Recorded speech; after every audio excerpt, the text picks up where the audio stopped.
Shri Sai Satcharitra, Chapter 41. This chapter is about the story of the picture, stealing the rags and reading of Gyaneshwari. As stated in the last chapter, we continue here the story of the picture. 9 years after the occurrence of the incident depicted in the last chapter, Ali Muhammad saw Hemant Pant and related to him the following story. One day, while wandering in the streets of Bombay, he bought the picture from a street hawker. Then he framed and set it on a wall in his house at Bandra, that is suburb of Bombay. As he loved Baba, he daily took darshana of it. 3 months before he gave the picture to Hemant Pant, he was suffering from an abscess or swelling on his leg, for which an operation was performed, and he was convalescing in the house of his brother-in-law, Mr. Noor Muhammad Peerboy in Bombay. For 3 months in his house in Bandra was closed and nobody was living there. Only the pictures of the famous Baba Abdul Rahman, Maulana Sahib Muhammad Hussain, Baba Sahib, Baba Tajuddin and other saints living were there. The wheel of time did not even spare this. He was lying sick and suffering in Bombay. Why should the pictures suffer there in Bandra? It seems they have all their ins and outs, births and deaths. All the pictures met their fate, but how Sai Baba's pictures escaped it, nobody had been able to explain to me up till now. It shows the all-pervasiveness, omnipresence of Sai and his inscrutable power. He got a small picture of Saint Baba Abdul Rahman from Muhammad Hussain Darya Topan many years ago. He gave it to his brother-in-law Noor Muhammad Peerboy, and it was lying on his table for 8 years. Once the latter saw it, took it to a photographer and got it enlarged to real life size and distributed copies of the same amongst his relations and friends, including Ali Muhammad, who fixed it up in his Bandra house. Noor Muhammad was a disciple of Saint Abdul Rahman, and when he went to present the picture to his guru in an open darbar held by him, the guru got wild and ran to beat him and drove him out. He felt very sorry and dejected. He thought that he lost so much of his money and incurred his guru's displeasure and anger. As his guru did not like image worship, he took the enlarged picture with him to the Apollo Bandar, and after hiring a boat went in it and drowned it in the sea. He requested all the friends and relations to return their copies, and after getting them, 6 in all back, had them thrown by a fisherman in the Bandra Sea. At this time, Ali Muhammad was in brother-in-law's house. He was told by him that his suffering would come to an end if he would soon drown the pictures of the saints in the sea.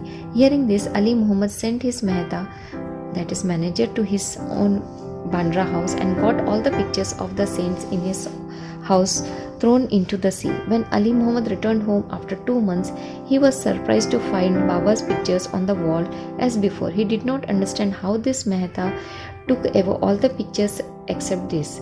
He immediately took it out and kept it in his cupboard, fearing that if his brother-in-law saw it, he would do away with it.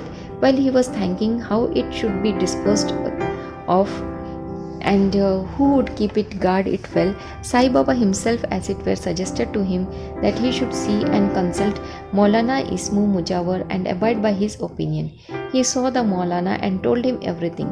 After mature consideration, they both decided that the picture should be presented to Anna Sahib Hemant Pant and that he would protect it well.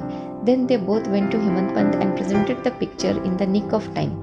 This story shows how Baba knew all the past, present and future, and how skillfully he pulled the wires and fulfilled desire of his devotees.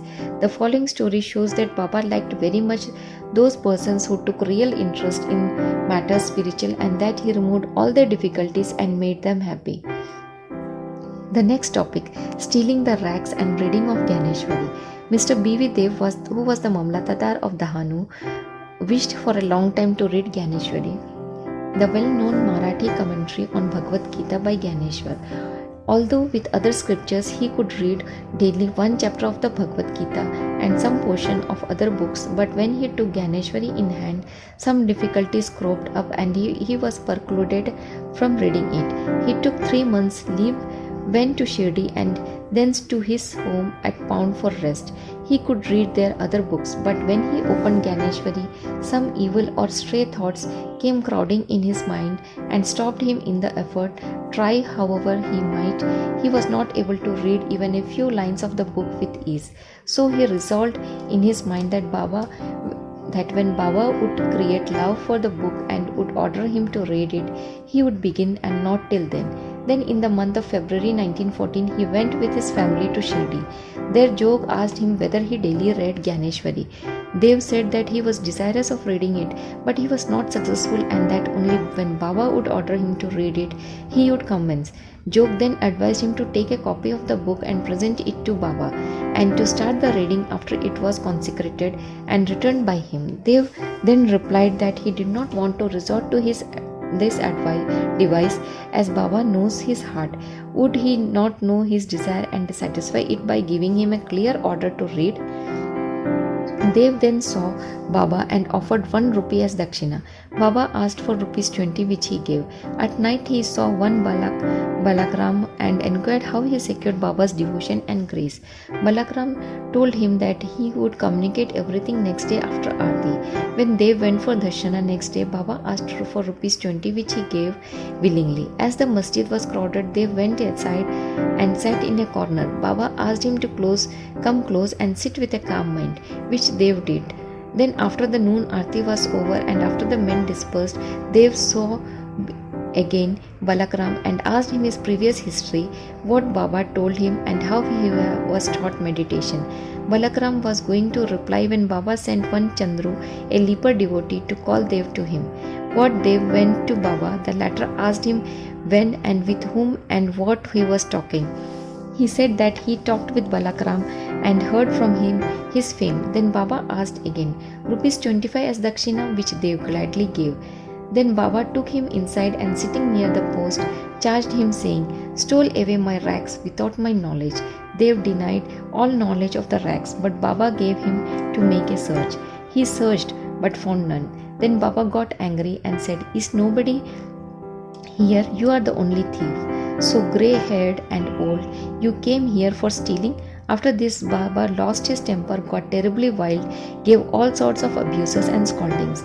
Dev remained silent and watching and thought that he might get a beating also. After about half an hour or so, Baba asked him to go to the Wada. He returned to the Wada and told Jog and Balakram all that had happened.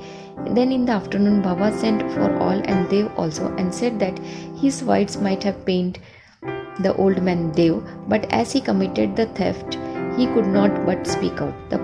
Then Baba asked again rupees 12. Dev collected the amount paid and prostrated himself before him. Then Baba said to him, go on daily reading the Ganeshwari, go and sit in the Wada, read something regularly every day, and while reading explain the portion read to all with love and devotion.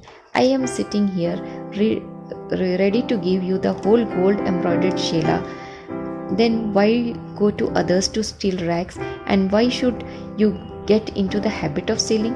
Dev was much pleased to hear the words of Baba, for he asked him to start reading Pothi. He thought that he got what he wanted and that he could read the book with ease thenceforth. He again prostrated himself before Baba and said that he surrendered himself to him and that he should be treated as a child and be helped in his reading. He realized then what Baba meant by stealing the rags. What he asked Balakram constituted the rags, and Baba did not like his behavior in this respect. As he was ready to answer any question, he did not like him to ask others and make unnecessary enquiries, and therefore he harassed and scolded him.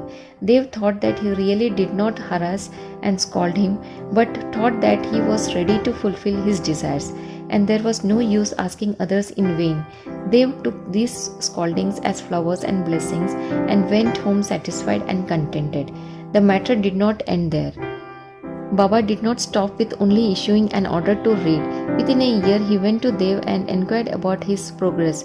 On 2nd April 1914, on Thursday morning, Baba gave him a dream vision. He sat on the upper floor and asked him whether he understood the Pothi. Quote answered Dev, Baba, when are you going to understand? Baba, Dev burst into tears and said, "You shower your grace. The reading is mere worry, and the understanding is still more difficult. I say this definitely, Baba. Baba, reading, you make haste. Read it before me. In my presence, Dev said, "Shall I read?" Baba said, "Adhyatma, that is spiritualism." They went to bring the book. When he opened his eyes and was awakened, we leave the readers to imagine that ineffable joy and bliss they felt after this vision. Go to Shri Sai, peace be to all.